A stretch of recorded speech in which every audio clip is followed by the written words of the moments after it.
жергиликтүү балким бир бизнес болсо, бул дүкөн болушу мүмкүн, кафе болушу мүмкүн. Аларга байланыштуу эмнелерди бере аласыз? Ошолорду тизмектеп жазып коюңуздар да. Ушундай кат сөзсүз түрдө болушу керек. Саат 11. Дина кире элекпи? Анан Girdi. Girdi. Вот. Мгм, мгм. Всем привет. Да, здравствуйте, Дина. Я Назира. Я помню вас. Ну, я благодарю вас, что вы смогли, да, поделиться опытом. Я чуть расскажу, кто здесь, да. Вот, Кундуз — это организация Морва, они организаторы этой встречи, наши партнеры, и плюс это наши журналисты из регионов Нарын и Чуй, это общинные медиа, и также есть вот местные медиа. Мгм. У нас такие встречи происходят 2 раза в месяц, и в этот раз у нас был запрос от вот медиа, чтобы как привлечь, да, рекламодателей, вообще как это с этим у нас обстоят дела в Кыргызстане, как рекламный рынок. И нам посоветовали, что хороший кейс «Кактус Медиа» в Кыргызстане, другие медиа не настолько хороши, и мы очень благодарны, что вы смогли рассказать. Можете поделиться, да, вашим опытом, да, как привлекаете вообще в целом в рекламном рынке в Кыргызстане. Хорошо. Доброе утро, день уже. Спасибо за приглашение. А, Я бы не сказала, что мы лучшие на рынке, потому что есть еще старожилы. И я на самом деле не уверена, что мой опыт вам подойдет, потому что все-таки у нас информационное агентство в большей степени, и мы находимся в Бишкеке, где сосредоточена экономика. То есть какие-то вещи очень сложно будет применить. А в целом по рынку и по трендам последних лет, если вы помните, кто работал тогда, там, или еще лет 10, да, назад, рекламные бюджеты компании распределяли так. СМИ, из них ТВ, радио, газеты и, ну, тогда, например, был Акипресс 24, да, Супер ТВ. И остальное уже уходило на наружку, на какие-то акции, мероприятия. Большая часть бюджета была сосредоточена на ТВ. С развитием соцсетей все больше и больше бюджетов перетекает к Цукербергу, Гуглу. То есть, если брать диджитал, то бюджеты распределяются теперь так. Чуть-чуть медиа, причем если крупный бизнес берет один-два русскоязычных, один-два кыргызскоязычных. Остальное это прямой таргет через мету, через рекламный кабинет. Это контекстная реклама. Контекстная реклама может быть в Гугле, у кого-то в Яндексе. Плюс вы видите маркетинг, например, если вы играете какие-то игрушки, да, что-то скачиваете или смотрите какие-то сериалы, там появляется реклама, ну, например, с каких-то там вообще зарубежных порталов. То есть потому что IP-адреса я же смотрю из Кыргызстана, и, соответственно, таргетологи настраивают, что если я условно открыла даже какой-то российский сайт, там может быть контекстная реклама Ошки, да, или какого-то банка. И часть бюджета теперь забирают паблики, которые СМИ не являются, и блогеры. То есть сейчас распределение бюджета идет совершенно иное, и запросы идут цена-качество. Нельзя брать просто какие-то цены с потолка. они зависят от показателя CTR, от кликабельности, от охватов отдельных постов. Условно, например, да, разместили рекламу на кактусе, у нас за этот пост там 25 тысяч охват, стоимость поста 10 тысяч. Эту же рекламу разместили у какого-то блогера, там охват поста, допустим, 6 тысяч, при этом стоимость 30 тысяч сомов, да, и уже маркетологи, они смотрят, что тут эффективность ниже, но реклама дороже.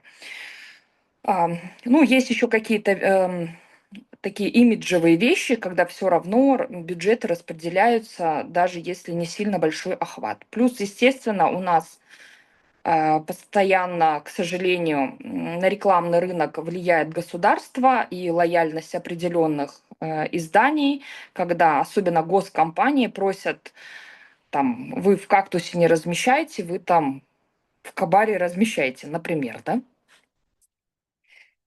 Но если говорить о нашем опыте и конкурентов, у нас монетизация очень простая, но одновременно сложная.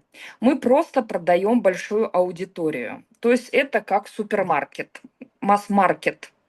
То есть мы не бренд Шанель, мы чисто масс-маркет, базар. То есть где большая аудитория и рекламодатель знает, что какая-то часть этой аудитории с ним пересекается.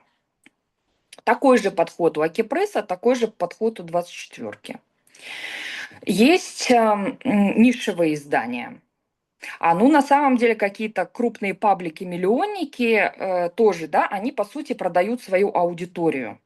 Потому что аудитория и вы сами, то есть вы откроете свой собственный Инстаграм, там не будет чего-то одного, что вот вы в этом издании работаете, кроме этого издания у вас в Инстаграме ничего нет.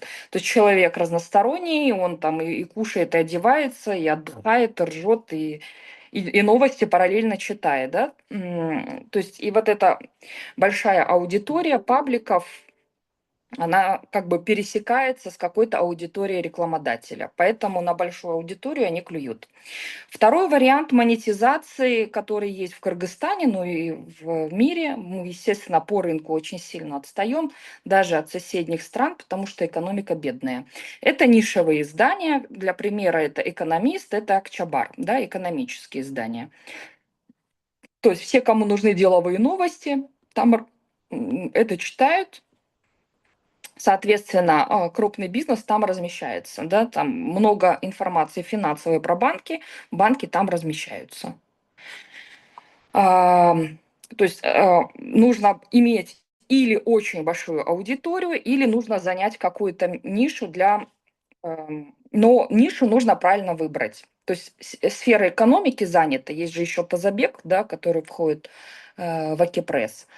У меня был сайт на кыргызском языке Билисинби, но так как он был социально ориентированный, то есть там про медицину, психология, в общем, все, что у нас спрашивала аудитория, мы искали экспертов, выдавали.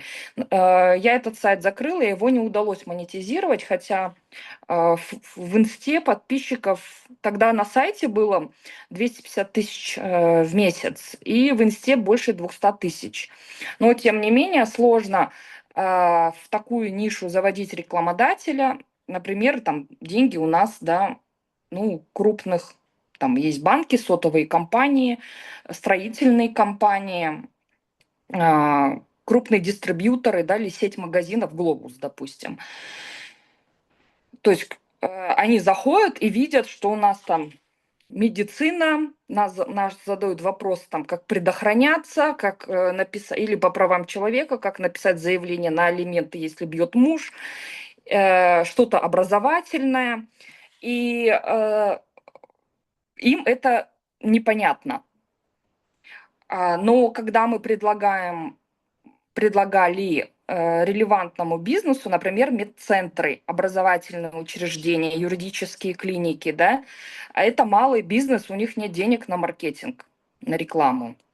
То есть с монетизацией было сложно. Одно время мы существовали за счет грантов, потом я потеряла интерес. В общем, мы этот проект закрыли. А есть монетизация, она мало используется у нас из-за отсутствия достаточного количества хороших навыков у сотрудников на самом деле. Но и часто используется в мире, когда используются навыки хороших сотрудников редакции. Например, в вашей команде есть классный разработчик, веб-дизайнер. Вы можете компаниям предлагать делать сайты, лендинги какие-то, страницы в соцсетях под акции, вот что-то такое. Если у вас сильный SMM, вы можете предложить вести страницы своих рекламодателей. Если у вас сильные как бы филологи, вы можете предложить платные переводы, например, да, какой-то копирайтинг, что вы за кого-то что-то можете, там, не знаю, речи, отчеты, там, все подряд писать, какие-то посты, статьи, релизы. Используется в мире, в медиа организация ивентов. Это какие-то конференции. То есть если деловое издание, возьмем если российские там ведомости, РБК и так далее, они проводят достаточно известные бизнес-конференции за деньги, и это окупается. Это могут быть отдельное направление исследований каких-то. Ну вот по ивентам, да, там, я не знаю, если вы специализируетесь на шоу-бизнесе, то организация каких-то концертов, допустим, это может быть. Если какой-то бизнес-издание еще организовывает, например, там для пиарщиков, клуб пиарщиков, маркетологов, вот создается такая чуть-чуть клубная система, да, лояльных партнеров. И на этом тоже деньги зарабатываются. Но там, конечно, должно быть что-то уникальное. Или вы приглашаете тренера, или какого-то там певца известного, да, ну, то есть на кого пойдут люди и будут платить за это. Практикуется подписка. У нас с этим все плохо. То есть, вы знаете, подписка у Акипресса на архив, и все, да. Ну, например, если брать российские издания, они в том числе делают закрытые телеграм-каналы, но для аудитории, которая платит, должно быть что-то уникальное. Там, например, если брать российский пример, в РБК это исследование, то есть у них есть целый социологический отдел, который занимается исследованием.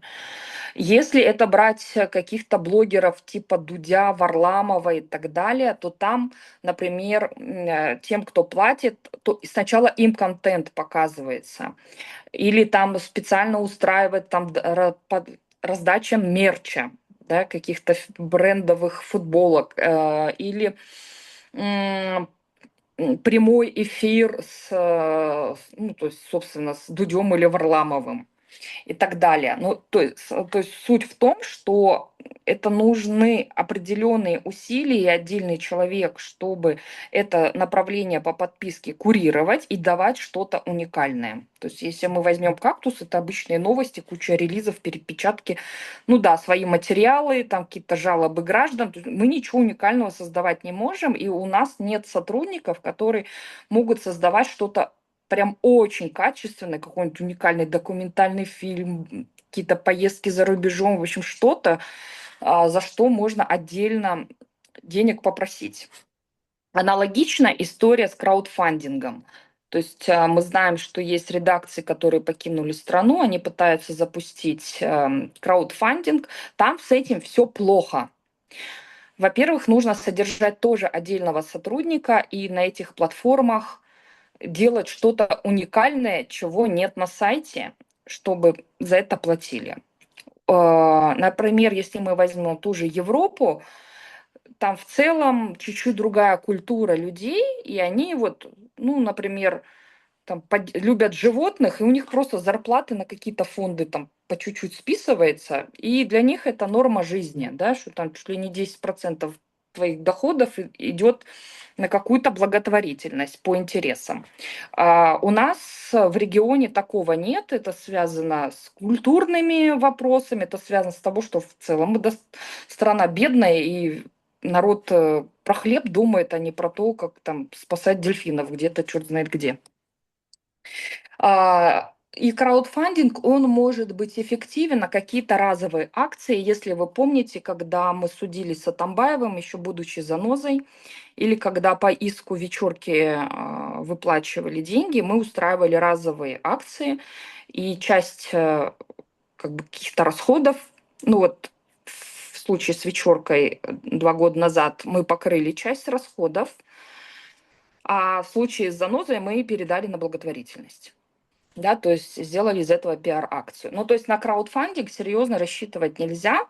Мне кажется, в ваших условиях с подпиской, вот если ж найдете что-то такое уникальное, что вы можете делать, это успешный будет кейс, но в целом с подпиской все сложно. То есть в вашем случае у вас сложно с монетизацией на большую аудиторию. То есть это или если вы в регионе, привлечение регионального бизнеса, то есть что вы, например, в Нарыне самое популярное издание, и весь бизнес, который в Нарыне, вы его себе затаскиваете, потому что нарынскому бизнесу в «Кактусе» рекламироваться вообще не надо. Там почти наш аудитории нет, и если это какая-то кафешка в Нарыне, зачем будет на аудиторию в 1,5 миллиона, из них, если там 5 человек доедет до этой кафешки, то есть зачем тратиться? То есть использовать местный бизнес, уходить в какую-то нишу, если вы покрупнее. То есть вы же, например, сидя в Баткене, вы можете сделать там классный проект, я не знаю, про сельское хозяйство всей страны. Да? Просто вы там базируетесь. Это же интернет, вы можете где-нибудь в Таиланде базироваться при этом. И вот такие подработки типа продакшена, ну, то есть находить клиентов, вот там как СММ, использовать вот такие ваши навыки, но эти навыки должны быть конкурентны, а, вот, например, СММ-агентству.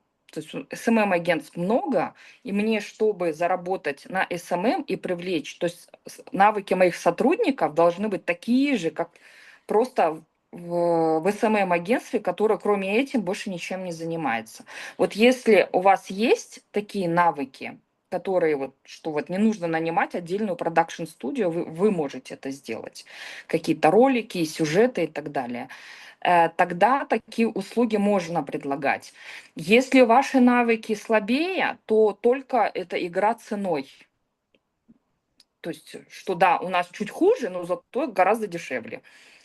Такой вариант тоже используется. Ну, вот коротко так. Спасибо, спасибо, Дина, большое. Есть ли у участников вопросы? Они все я чуть-чуть объясню, если. Сурулар бар бы қатысушыларда? Да. Кесиптештер негизи бул сонун мүмкүнчүлүк. Камераларыңыздарды күйгүзүп, микрофондоруңуздарды күйгүзүп, суроолоруңуздарды узатып, мисалы Альмир, сиздин ошо блогуңуз тууралуу дагы суроо эгерде берсеңиз болот, калган катышуучулар. Сауле Эгимбаева деген ким болду экен? Да, пока Сро Бергенчи, я один вопрос Дине задам. Как раз до вас обсуждали, что для рекламодателей нужно, да, вот такое официальное письмо, чтобы они знали, да, об этом медиа, там, сколько подписчиков, какие-то успешные кейсы. У вас есть такое, да, как вот рекламодатели узнают о вас? Ну, То есть, да. рекламодатели, у нас другой кейс. Рекламодатели о нас знают. Мгм, То есть, во-первых, мы давно работаем с рекламой. Я еще, когда работала в вечерке, просто 1000 лет назад, тогда я была экономическим обозревателем, и, соответственно, я была знакома и тогда со многими бизнесменами просто по работе. Но, например, вот у нас есть, ну вот Белесинби, да, мало кто знал. То есть это используются ваши собственные контакты. То есть это не нужно на почту отправлять какое-то письмо. То есть мы же чуть-чуть другая страна.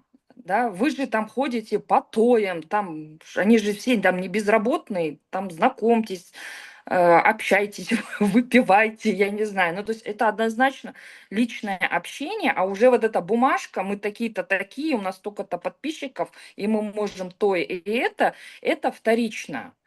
То Да, есть вы где-то, или вы берете, как мы еще ищем рекламодателей, которые там о нас не знают, да, или никогда не размещались. Мы открываем какой-нибудь Тугис, и вот смотрим там салоны красоты, составляем список и вот звоним, то есть это называется в маркетинге холодные звонки.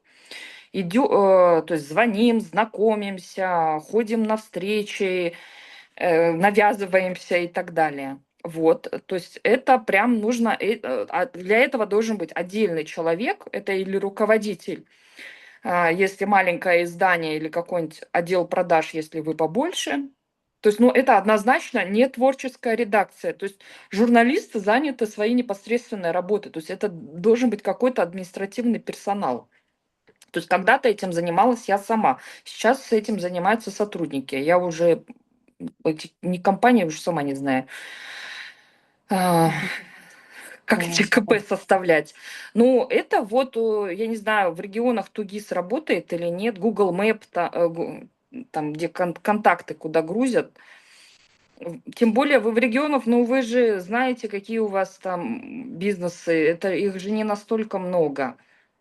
То есть да, вы там знаете, что где-то какой-то завод открылся. Вот сразу же туда топайте и рассказывайте, что вы можете сделать. да. Знакомьтесь, потом уже делайте прайс.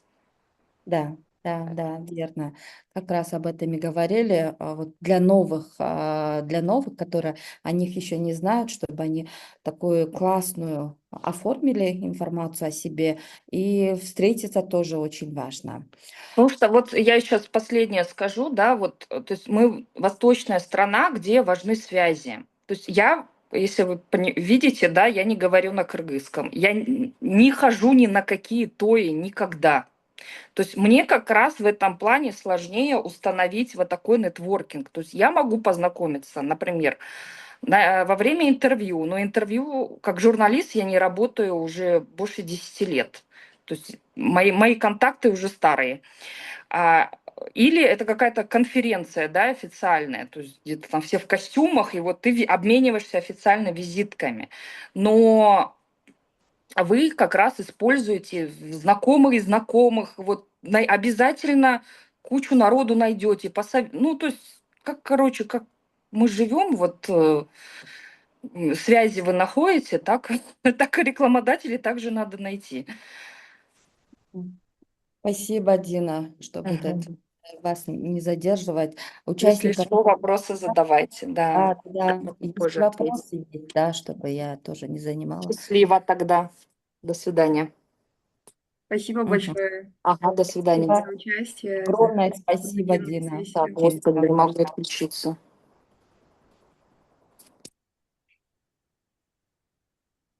Мгм, мгм. Бизанда убанта берели. Ооба мен жана башында айтып өткөндөй эле Кактус медиа мен була Бишкек шаарында жашагандыктан жалпы дагы маалымат алышыбыз керек эле өздөрүнүн тажрыйбалары менен анан өзүнүн тажрыйбасы менен сунуштары менен бөлүшүп өткөндөрдү мен дагы ошол эки нерсесин айтайын дедим. Бул сиздердин өзүңүздөрдүн навыктардын колдонушу жана ошондой эле ниша Ал, боюнча иә. ошолорду колдонсок болот. Дина кеңеш бергендей эле ошол алгач эле ошол жерде сиздердин аймактарда иштеген уюмдарды колдонушубуз керек. Анткени Дина туура айтып өттү. Алар сиздер менен кызматташуусу ийгиликтүүрөөк да. Алар башка чоң медиаларга барбайт, областтык медиаларга деле барбайт. Ошол сиздерде айылда, райондо иштеген гана медиаларга барганы аябай эффективдүү да. Ошондуктан ошолор менен абдан тыгыз байланыш иштеш керек. Анан алар менен биринчи биз жамааттык медиаларга жанагындай картирование үйрөткөн болчубуз.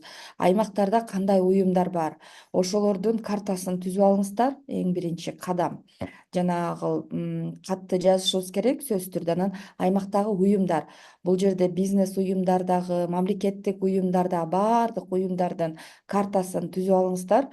Сөзсүз түрдө, мисалы үчүн сиздер район боюнча маалыматтарды же область боюнча маалыматтарды чагылдырсаңыздар, мисалы үчүн Долон медиа деп коелу, булардын аудиториясы жетекчисинин айтымында областты камтыйт да. Ушул областтагы баардык уюмдардын картасын түзүп алышыңыздар керек. Кандай чоң уюмдар бар, кандай чоң бизнес уюмдар бар, бизнес болбосо да жеке менчик жана окутуулар бар дегенде, ошолордун баардыгынын картасын алгач түзүп алышыңыздар керек. Бул дагы кийинкиге тапшырма деп коеюн. Биринчи расмий кат, экинчи уюмдардын картасы. Прям Нарын областынын же районго иштесеңиздер, Нарын областынын кадимкидей эле сүрөтүн тарткыла дагы, анан кийин кол менен жазып чыккыла, бул жерде мындай уюм бар, бул жерде мындай уюмдар деп. Ошондо сиздерге мындай оңоюраак болот карта түзүүгө. Анан расмий катты эми баары деле жана Дина айткандай жекече жолугушуу керек. Ошол катты алып алып, жекече жолугушууда өзүңүздөр жөнүндө маалыматтарды берип, анан катты дагы таштап коюшуңуздар керек да. Эми ошол жекече жолугушуулардын графигин өзүңүздөргө түзүп алышыңыздар керек да. Кайсыл уюм менен жолугасыздар, өзүңүздөр жөнүндө айтып бересиздер, анан жыйынтыгы кандай болду деп. Бул нерсени баардык эле медиалар жасашат. Дина дагы айтып өткөндөй эле, бул бир гана мындай аймактардагы медиа эмес, кичинекей медиа эмес, баардык эле ушул медиа өздөрүнө өнөктөштөрдү табуу максатында, өздөрүнүн кызматын сунуштоо максатында мындай жолугушууларды өткөрөт да. Мындай оффлайн жолугушуулар атайын ушул күнү саатын, датасын тактап, анан ошол жерде жолугушууда маалымат беришет. Анан ошол жана расмий катты таштап коюшуңуздар керек да. Ошондой жолугушуулардын жыйынтыгы көп ийгиликтерге алып келет. Ушул нерселерди биз жасашыбыз керек. Анан Дина айткандай эле, өзүңүздөрдүн мындай жанагы тааныш, өзүңүздөрдүн туугандыгыңыздар бар, достор бар, ошолор аркылуу деле ошолорду издесеңер болот да. Мисалы үчүн сиздер кантип уктуңуздар ошол уюм тууралуу, же ошондой бир чоң дүкөн болсо, мына ошолор аркылуу менин коңшум сиздин уюмуңузду сунуштады деп, эгерде тааныбасаңыздар да, ушундай кылып өзүңүздөрдү тааныштырсаңыздар болот да. Ал дагы жакшы иштейт. Анткени Дина айтпадыбы, баарыңыздар бири бириңиздерди тааныйсыздар, баары эле ошол райондо, аймактарда, балким ошол тааныш аркылуу дагы иш алып барсаңыздар, балким жыйынтыгын берет да. Ушуларды сөзсүз түрдө аткарышыбыз керек. Анан дагы бир нерсе, краудфандинг боюнча айтып кеттим. Мен сиздерге Мбанкты сунуштайт элем. Бул деле мындай эми эмес, тыюу салынган эмес. Сиз эгерде аймагыңыздагы жамааттык медианы же Долон медианы ишинде ушундай материалдарды окугуңуз келсе, же болбосо биз ушундай материалдардын сериясын жасап жатабыз, айылдагы ийгиликтүү бизнес айымдар же айылдагы ийгиликтүү жаш бизнес адамдар тууралуу материалдардын сериясын жазып жатабыз. Ошолорду окугуңуз келсе, колдоо иретинде Мбанк номерге мындай эме кылып койсоңуз болот. Мен азыр эстеп атам, Салам медиа бул ыкманы колдонот. Бул Баткен шаарындагы медиа. Алар ошол өздөрүндөгү түз эфирлерди, видеолорду эгерде адамдар колдогусу келсе, Мбанкка колдоо иретинде акча салып койсоңуздар болот деп жарыя жарнактарды илишет да. Мен анын жетекчиси менен да жолугуп маалымат алып көрөйүнчү, бир айда канча акча табышат. Анан ошол жака Мбанк салып турат. Бирок алардын эң негизги эмеси эмне, алар отчет берип турушат. Мисалы үчүн июнь айында Мбанк аркылуу бизге мынча акча келип түштү, биз ошол акчага мынча видео тарттык деп анан шилтемелерин коюп коюшат да. Бул дагы мындай адамдардын ишенимин жогорулатуунун жолу. Жөн гана келип түшкөн акчаларды өздөрү албай отчет берип турушат да, же болбосо кыскача видео жасап коюшат. Бир айда мына ушунча акча таптык, мына ошол акчаны могу нерселерге сарптадык депчи. Салам медианын эми көп аудиториясы дагы бар. Булар Баткенде эле кармап турушат. Дина айткандай эле нишевый уже Баткендеги аудиторияны башка медиалардан, жергиликтүү медиалардан единственный, жалгыз гана медиа болгондуктан кичине ушундай нерселерди да жасай алышат да. Сиздер дагы ушундай нерселерди жасап көрсөңүздөр болот. Бирок ал нерсенин бир сөзсүз ыкмасы отчет берип турушуңуздар керек. Бул аябай сөзсүз нерсе да. Эгерде акча салган адамдар отчет албаса, кака кетип атканын билбесе, салбай да коюшу мүмкүн да. Бирок иштейт, Кыргызстанда иштейт. Ушул Мбанк аркылуу гана көп жанагы адамдарга жардам берүү же болбосо бир ишти чогуу аткаруу, бир проектлерди ишке ашыруу дагы болгон учурлар бар. Мисалы үчүн Эсимде деген фонд бар Бишкекте. Алар бир видео тартуу максатында адамдардан Мбанк аркылуу эле акча чогултушту да, аябай көп чогултушту. Өздөрүнүн Инстаграм баракчасына эле ошол Мбанктын номерин көрсөтүшүп, биз ушундай фильм тарткан жатабыз, бул кыргыз элинин фильми болсун үчүн деп, өзүңөр гана колдоого алга, башка чет өлкөлүк уюмдар эмес, бизнес эмес, кыргыз эли өздөрү тарткан фильм болсун деп ошол Мбанк аркылуу көп акча чогултуп алышты да. Сиздер дагы ушундай кылып айтышыңыздар керек. Биздин медиа бул жамааттык же жергиликтүү медиа болгондуктан жергиликтүү эл гана колдошу керек. Ушул жол менен колдой аласыздар деп. Анан отчетту унутпаңыздар. Демек, ушулардын баардыгын колдонуп көрсөк болот. Жанагы уюмдар менен жолугушуу, Мбанк, анан эң биринчи мен эмеден айтат элем, жана катты эң биринчи сиздер айылда турсаңыздар, айыл өкмөттөргө райондук деңгээлде болсоңуздар, райондук администрация же облустук деңгээлде болсо, облустук администрация менен жолугушуңуздар эң биринчи. Эмнеге дегенде, анткени булардын көп кемчиликтери бар. Булар соц тармактарда көп иш алып барышпайт, мамлекеттик уюмдар. Алардын ошол жаңылыктарын сиздер өзүңүздөрдүн контентке айлантып, бирок ошо колдоп алсаңыздар болот да. Эң биринчи ошолордон баштаңыздар. Катты жолугушууларды ошол өзүңүздөрдөгү муниципалитеттен баштаңыздар. Сиздер менен азыр жекече ошол иш алып барып, графикти түзүп алыңыздар.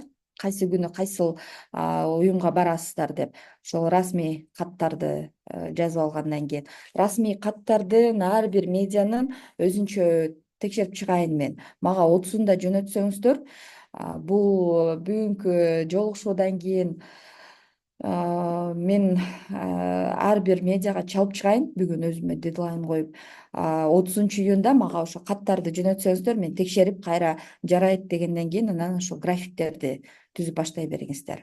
Кийинки айга тапшырма.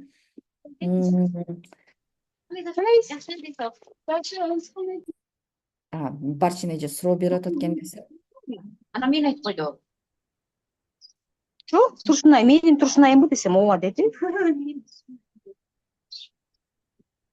Сүрө эмес. Анан тапшырмалар боюнча бүгүнкү катышуучуларда түшүнүктүү болдубу? Ошону бир сурап алайын. Түшүнүктүү эң алгач кат даярдайбыз, уюмдардын картасын түзөбүз, анан график түзөбүз. Ошол боюнча иш алып барабыз да. Каттын даярдалышы 30-июнда баарыңыздардыкы даяр болушу керек. Уюмдардын картасы дагы 30-уна даяр болушу керек. Анан графикти өзүңүздөр үчүн түзүп алыңыздар, кайсы күнү кайсыл уюмга барам деп. Алардын баардыгын чогуу түзсөк болот. Эң алгач азыр кат менен кайсыл уюмдар бар. жеке дагы, бизнес дагы, мамлекет дагы баардык уюмдардын ошо адамдар сиздерди колдой алат деп ойлосоңуздар, эгерде кандай бир кичине мындай колдой алат ушуларды бизде финансылык жактан, балки эми финансы болбосо дагы кандай бир кейстер болгон. Кандай кейс десем, өздөрү чыгарган продукциясы менен дагы. Бул жамааттык медиаларда да көбүнчө. Мисалы үчүн аймактарда бир продукцияларды чыгарган уюмдар болушу мүмкүн, ошолорду беришет. Мисалы үчүн кандай уюмдар, продукциялар болушу мүмкүн. Көбүнчө Сусамыр радиосунда мурда дагы айтып берген элем, жанагы кол өнөрчүлүк менен алектенген адамдар кол өнөрчү буюмдарын беришкен да радиого, мисалы үчүн кандай бир төшөктөрдү же жанагы айнектер, паннолорду, эсимде ошондойлорду деле берсе, сиздер аларды мисалы үчүн кандайдыр бир оюндарда белек катары колдонсоңуздар болот. Эгерде кандай бир кеңсеңиздерге ылайыктуу келсе, кеңсеңиздерге колдонгонго ушундай белектерди да берсе болот. Бул дагы мындай тажрыйба да. Бизде Кыргызстанда гана эмес, жамааттык медиалар башка өлкөлөрдө дагы бар да. Индияда, Германияда алар деле ушундай ыкманы колдонушат. Эгерде биз бартер форматында иш алып барабыз, алардын маалыматтарын биз жарыя кылсак, алар бизге өздөрү чыгарган продукциясын берет деп айтышкан дагы учурлар бар да. Ошондойду дагы колдонсоңуздар болот. Индияда билем, овощи, фруктыларды берген уюмдар дагы бар деп айтышкан болчу да. Анткени ал жакта ошондой олордучу биз аларды сатабыз деп дагы айтышкан болчу. Бизде Кыргызстанда аракет кылып көрсө болот, тестировать этипчи, алар иштейби, бирок ушундай дагы мындай кейстер бар. Анан эгерде тапшырма түшүнүктүү болсо, азыр мен жана контент план боюнча иш алып барсакпы деди элем. Негизи саат 12-де Азат менен Чүй катышуучулары жолугат да. Ооба, 12-ге чейин убактыбыз бар. 12-ге чейин. Просто ортодо кичине перерыв кылыш керекпи деп дагы эметкенбиз да. 11:50-гө чейин андай эмети кылбайлыбы? Ошо контент пландарды бир сыйра карап чыгалы. 11:50-гө чейин. Мен Google папканы жөнөттүм. Кимде кандай кейстер бар, ким канча сторис жасап, ошол стористин негизинде постторду чыгарды. Ошол боюнча өткөндө өткөндө жолугушууда карап чыкканбыз. Сторис баарыңыздар маалымат бергенсиздер. Эми андан кийинки иштер боюнча токтолуп кетсеңиздер, Альмир, Венереже, Барчынеже, бул жерде Назгүл, iPhone Техно дейт. Эгерде кандай жаңы посттор чыкса, стористер чыкса, айтып берсеңиздер болот. Венереженкин көрүп аттым. Венереже өткөндө активдүү катышкан. Альмир сизде барбы? Мен деген ошо тиги бирок бир-эки өзүмдүн сторисиме чыгарып атам тиги маалыматтардычы. Бирок кошпой калып тиги эмеге киргизе албай калып атам да. Google Тиги папкага. папкагачы. Бирок мен суроо берип чыгарып атам. Менин Инстаграмдагы ошо подписчиктеримдин 80-100% эме ойлорун билдирип атат да. Ооба мындай эме кылса депчи ойлору менен бөлүшүп атат да. Анан бирок мен базага киргизе албай калып атам да, бошобой калыпчы. Бирок мен ошо маалыматтарымды чыгарып атам да. Мага жөнөтүп коесузбу, мен деле киргизем. Excel таблицада чыгарылса, ошолордун шилтемесин жаза турган бөлүк бар. Анан стористердин скриндерин дагы коюп коюңуздар деп суранды элем өткөндөчү. Анткени кээде бизде белгилебей калсаңыздар, мен көрбөй калам да, сөзсүз түрдө ошол стористи азыр деле скрин кылып туруп коюп койсоңуз болот ошол Excel таблицагачы. Мага жөнөтө аласызбы бир азыр бүткөндөн кийин убакыттап, канча пост чыгардыңыз, канча сторис чыгардыңыз, ошолордун баардыгын толтуруп туруп мага жөнөтсөңүз, мен Google папкага киргизем, нарындака өзүнчө. Бул сөзсүз сиздердин жанагы катталуучулардын санын дагы биз текшерип турушубуз керек да. Буларды эмнеге чыгарып атабыз? Мурда айткандай ошол катталуучулардын санын көбөйтүү, контенттин сапатын жакшыртуу дегендей эффективдүү болуп атабы? Сиздер кандай кайтарым байланыш болуп атабы? Ошолорду дагы байкап туруш керекпиз да, булардын баардыгы. Мен азыр жазып жиберип коем. Мгм, мгм, мгм. Хорошо. Бенереже сизге эле кайрыла берейин, катышуучуларыбыз аябай аз экен. Сизди аябай мэрия менен аябай активдүү иштеп атасыз окшойт, э? Саламатсыңар да бир жолу. Ооба, мэрия менен жакшы иш алып барып жатабыз. Бул долбоор боюнча иштеп баштагандан бери мэриянын өзүнүн ошо соц тармактардагы өзүнүн баракчасы бар. Алар мага катталышты, жана вице-мэр дагы катталды да. Алардан кандайдыр бир кызыгуу пайда болду. Жана ошондой эле ошо сурамжылоо жүргүзгөндө ошо мэрия шаардагы кандайдыр бир инфраструктура боюнча суроолоруңар болсо бергиле дегенде мага личкага да жазып жатышты. Инстаграм баракчама да комментарий, суроолор келип жатты. Жана ошол суроолорду, комментарийди мэрге алып барып, мэрден интервью алып, кайра пост чыкты. Аябай мындай көйгөйлүү, кандайдыр бир көп жылдан бери бүтпөй жүргөн суроолор бар болчу элдердин, ошолорду жооп ала алдык. Жана мисалы үчүн тротуар боюнча суроо келген болчу. Мына бүгүн мэрияда жаңылык чыкты, ошо тротуарды салуу иши башталды депчи, анын үстүнө андан мурун дагы ошол күнү эл менен жолугушуу өткөрүп, ошо тротуарды салып баштоо иши жөнүндө сүйлөшүүлөр болгон экен. Бул кандайдыр бир мындай тараптан караганда бул медиадагы суроолордун берилиши жана мэрдин жооп бергени дагы бул иштердин башталышына түрткү болду деп эсептейм. Анткени бул тротуар маселесин биз былтырдан бери берип келатабыз. Түз эфирлерде да бергенбиз. Быйыл дагы эстеттик. Ошол тротуар качан болот, 3 жылдан бери айтып келатасыңар деп бул суроолор берилди. Ошо иш жүрө баштады. Бул дагы биздин салымыбыз бар деп ойлойм.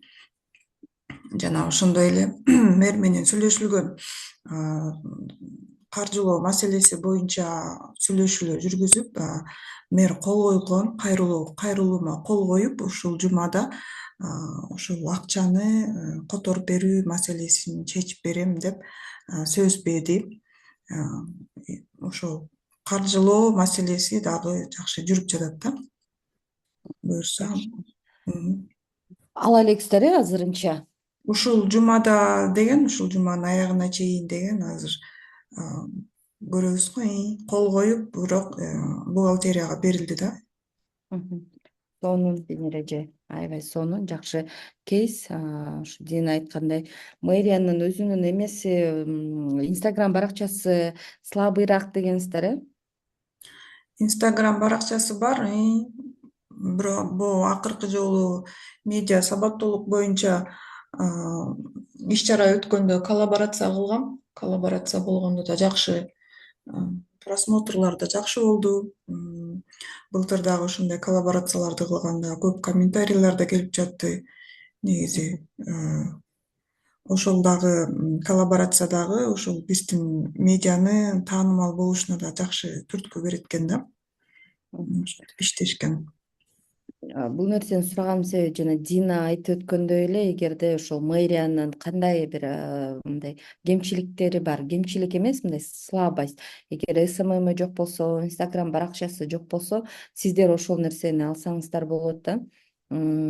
Ошол аларда иш чаралар көп болуп турат, анан ал тууралуу сөзсүз түрдө жазыш керек, эл билиши керек деп сиздер жазып көрүп турсаңыздар, өздөрү айтат да, силер аябай жакшы жасайт экенсиздер, силер жасай бергиле. биз колдоп берип туралы депчи. Ошондуктан ушул мэриянын иш-чараларын жазып, мынакей биз жазгандан кийин көп элдер окуп, мындай кайтарым байланыш болуп атат экенин көрсө, балким ал жагын дагы байкап, ал жагын да байкашат да, эгерде өздөрү мындай ошол жетишерлик деңгээлде алып барышпаса, ошо социалдык баракчасынчы, эгер мындай жетишерлик деңгээлде алып барышпаса, сиздер аны алып кетсеңиздер, ал дагы аябай жакшы эме кылат. Негизи мэриянын бир кемчилиги бар, Кант алар мэриясынын баракчасы бар да эми. кант мэрия, англисче мэрия кант деп жазсаңар чыгат. Негизи кемчилиги бар, алар комментарийларына келген суроолорго жооп жазышпайт, кээде өчүрүп салышат. Биз ошондой коллаборация кылганда, менин баракчама ошентип жазышканда, эмнеге мэрия силер өзүңөрдүн баракчаңардагы биздин суроолорду жооп комментарийларды өчүрүп саласыңар, эмнеге жооп бербейсиңер депчи. Менин баракчама келген комментарий, кандай комментарий суроо келбесин, сөзсүз түрдө ага жооп берилет. Ал комментарийин мэрге дагы узатып, мэрдин дагы өзүнүн жообун ошо пост кылып чыгарылат да. Ошонусу менен элдин ишенимине кирип калганыбыз дагы болуп атат да. Ооба, аябай сонун кейсти айттыңыз. Сиз эми ушул жагын кармап калсаңыз болот экен. Булар атайын жана комментарийлерди өчүрүп салышат, эмнеге дегенде мамлекеттик структуралар, жогору жакталар булар карашат да. Ушундай комментарийлерди көрүп калса, буларга эми бериши мүмкүн да. Эми бизде азыр ушундай система, замечание бериши мүмкүн да. Ошодон коркуп булар өздөрүн мындай ойлоп өчүрүп салышат комментарийлерди. Анан сиздер тескерисинче эл менен ошо жакындыгыңызды көрсөтүп, ошол комментарийлер менен эметип кетсең, тартып алсаңыздар болот да. Ошону уланта бериңиздер. Азыр көрсөм, азыр көрүп атам, мен дагы көрсөм, мындай баардыгы статичный экен да. Бул болду, бул өттү, баары сонунда эле статичный сүрөт эле чыгарып турушат экен. Чыныгы жашоо турмуш жок да бул жердечи. Ошон менен кармап эме ушул байланышты үзбөңүздөр. Ошол элдин чыныгы турмушун көрсөтүп, элдин ой пикирин көрсөтүп, баардыгын ачык көрсөтүп, анан ошондо мындай өзүңүздөрдү бекемдеп аласыздар да. Сиздердин медиа борбору элдики дегендейчи. Жакшы, подписчиктердин саны 8.000 экен. Сиздер дагы ошого жетсеңиздер жакшы болот эле. Жана көп продвиженияга эме кылышыңыздар керек экен да, таргет.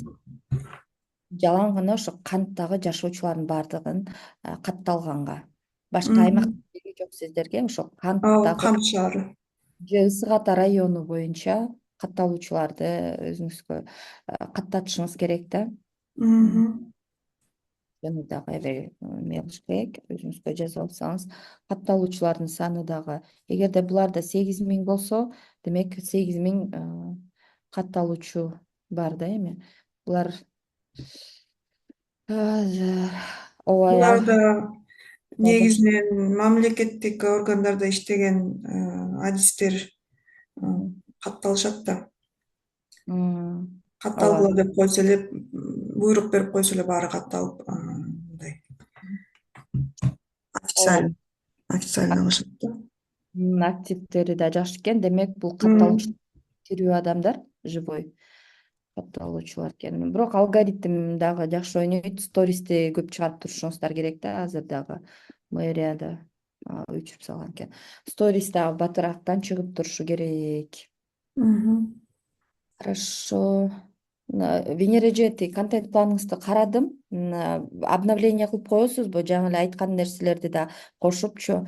4-июнь менен эле турат. Дагы кайсыларды жаңы эле айтып бербедиңизби? Дагы ошол мэрия менен чыгарабыз депчи. Ошолорду дагы жазып койсоңуз, планируется депчи. Кайсы күнү эмне чыгат депчи. Пока могу Невакет менен эле токтолуп турат. Анан жаңы июльдү Июньдабы ооба жок, жаңы эле айттыңыз го да мэрия менен дагы чыгарабыз депчи, чыккандарды жазып коюпсуз.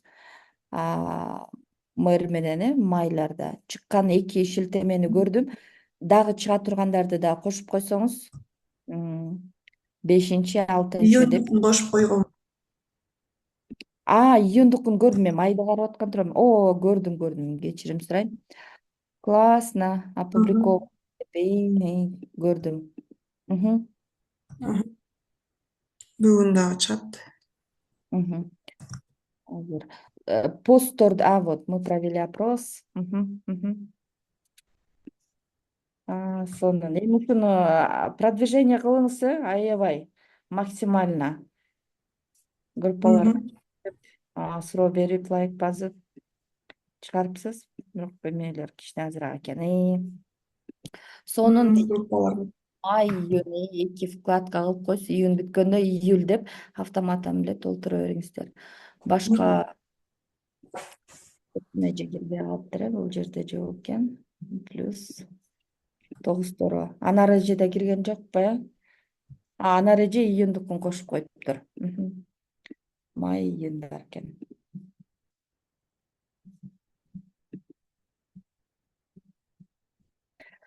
Барчын эже, Мерим, Назгүл.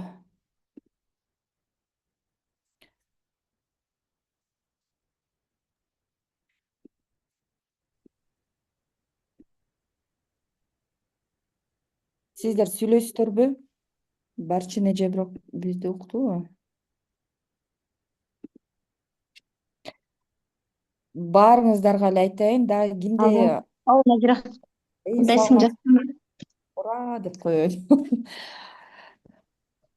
Кандайсыз?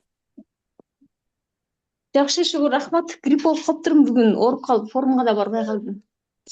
Жанатан бери биз менен болдуңузбу? Уктуңузбу бардыгын? Угаттым, баарына катышып атам, баарын тең көрүп атам.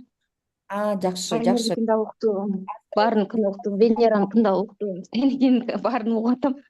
Башым кыйнап атам. Анда маалымат берип койсоңуз болот. Ноутбуктун ачайын азыр. Убактыбыз аз эле да. Сизде кандай жаңылыктар болуп атат? Контент план боюнча, анан тапшырма түшүнүктүү эле болду да. Эми Ооба, ооба, түшүнүктүү эле болду. Ошол уюмдар менен иштөөнү, алардан каржы булагын тартууну, бирок баардыгы жанагындай график менен, картасы, кат баардыгы болуш керек да, ошолорду жазып алып. Демекчи, Назира, бияк негизи эле коомдук уюмдардын баардыгы эле башталгыч эмне деп койчу эле, коомдук башталышта иштешет го, аларда деле акча жок да, анан негизи ушундайларга кандай подход түзсө болот? Мисалы, бизде аялдар кеңеши деген бар, бирок алар деле коомдук башталышта иштешет. Анан биздики болсо администрациянын мындай администрация менен бирге иштешели десек, бизде акимдер деле мындай аябай жакшы иштешпейт да, анан силер ошонун сөзүн сүйлөй баштадыңар деп башташат да, иши алар мынтип атыптыр дейбиз да, мисалы бул жумуш болбой атат, сени жакында акча которулат экен деп айта турган болсок, силер ошо администрация сөзүн сүйлөп атасыңар деген сыяктуу мындай көп комментарийлер болуп кетти. Ошон үчүн администрация менен кантип иштеш керек дегенди дагы биле албай атам да. Алардын өзүнүн страницасы бар, өзүнүн SMM адреси бар. Ошолор өздөрү алып барат да страницаларынчы. Анан кандай кылсам билбей атам, ошол жанатан бери Венеранын эмелерин уктум, анан мен кандай кылсам болот деп ойлонуп атам да. Айыл өкмөткө сүйлөшө десем, бизде Акталада дээрлик баардык мекемелердин өздөрүнүн Facebook страницасы, анан Instagram баракчалары бар да, өздөрү алып барышат. Кандай кылсам болот? Эгерде жанагындай алар жасап жаткан иштерди жазуу керек болсо, бир гана алардыкын жазбайсыздар да. Сиздердин өзүңүздөрдүн контентиңиздер бар да, мындай аралаштырсаңыз, эгер жалаң гана алардын материалдарын чыгарсаңыздар, ооба, жанагындай эмелер болушу мүмкүн. Сиздер как Туура эмес комментарийлер болуп кетет да кээде. бирок сиздер эми равномерно пландашыңыздар керек, өзүңүздөрдүн контентти, анан бир жумада алардын дагы жаңылыктарын, кандайдыр бир элге жетпей жаткан маалыматтарын чыгарып тургангачы, анда маселе болбошу мүмкүн. Жалаң алардыкын жазсаңыздар, ооба, мындай равномерно бөлүштүрүңүз. Бир жумада бир эки жолу ошол райондук администрацияныкын же областтык администрация тууралуу да жазып кетем депчи, мындай ошондой адам Мгм. үчүнчү өзүңүздөрдүн контент менен аралаштырып жазыңыздар. Жалаң гана алардыкы эмес. Экинчиден, Венера жерде мисалы үчүн ал түз эфирлерди өткөрүп атпайбы жана суроолорду берип. Ошол дагы жакшы таасир берди. Мындай мамлекеттик эместин позициясында турганчы, сиздер как посредник катары, ортомчу катары элде моундай маселелер болуп атат, ушуга жооп берип коюңуз деген гана эфирлерди өткөрүпчү. Анан эме боюнча баракчаларды алып баруу боюнча алардын баракчаларын анализдеп көрсөңүздөр, алардын катталуучулары кандай, элден суроолорду алып жатабы, кайсы жагы мындай сиздер жакшы алып барасыздар, кайсы жагынчы ошо суроо берүү жагынбы же визуализациясы сиздердики жакшыбы, постторду дагы мындай кызыктуу кылып оформление кылуу, видео барбы, сиздерде жокпу, ошону бир анализдеп, алар кыла албаган нерсени сиздер кылып көрбөйсүздөрбү жана каттачы. Балким Мындай. катталуучулардын саны канча болду экен? Балким сиздердин катталуучулардын саны көбүрөөк. Бир эмени табышыңыздар керек да, бирок анализ кылып көрүңүздөр. Сиздер жакшы жасаган нерсени же балким дагы кандай Негизи ал алардачы мисалы аким каяка жолукканын, кайсы мисалы мен жазган маалыматты алар деле жазышат. Мисалы мектептин ачылышы болду, бала бакчанын тиги эмеси курулушу башталды, музыкалык мектептин курулушу башталды. Мен деле жазам, алар деле жазат. актив Ошондой кандай? айтып атам да менчи. Мисалы мен мектепте акыркы коңгуроо болду дегенде алар деле жазат. Бир окуучу алдыңкы упай алды, оюртан десем, аны ошолор деле жазат. Жок, взаимодействие кимдики көбүрөөк? Кимди көбүрөөк окушат? Мени көбүрөөк окушат. Ошону алышыңыз керек да, сиздин аудиторияңыз тирүү адамдар, көбүрөөк комментарий жазат, аларды мындай жетпей жатканын, сиздердики жетпей жатат деп айтпайсыздар, болгону ошол сиздин баракчада чыкса, көбүрөөк актив, башкача айтканда адамдар бөлүшөт, комментарий жазышат деп ошону көргөзүшүңүз керек да. Ошо дагы анализ кылып көрөлү, бирок азыркы учурда сиз активный экениңизди айттыңыз да өзүңүзчү. Ошол нерсени алсак болот да. Анан визуализациясы мындай кооз кылып, элге жөнөкөй тил менен эл окуй ала турган форматта дагы жазбайт болуш керек, мен азыр билбейм. Негизи Инстаграмда кайтарым байланыш дагы маанилүү экен да. Фейсбукта канчалык кайтарым байланыш канчалык маанилүү билбейм, бирок Инстаграмда маанилүү экен да, анткени өткөндө биз нарында окуганда ошо ар бир хотя бы эме комментарий жазган кишиге нравится деген басса болот деп айтпадыңар беле. Менин ага чейин андай нерсе жок болчу да, такыр басып эмесин.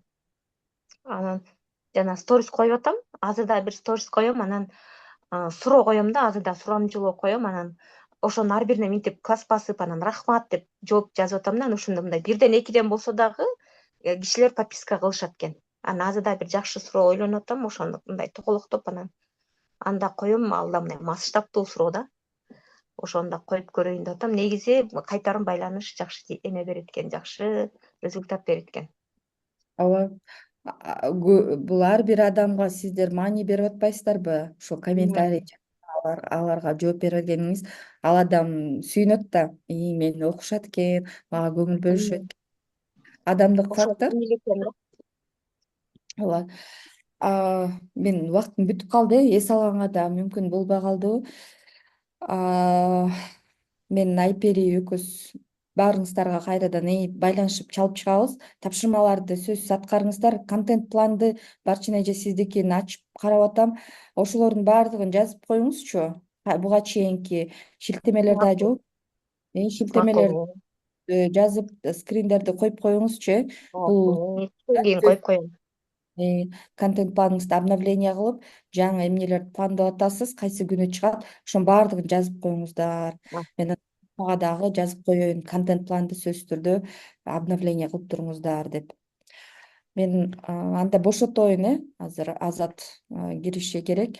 Кийинки датаны да сүйлөшөбүз группада. Анан тапшырмаларды сөзсүз аткарыңыздар, Чоң рахмат.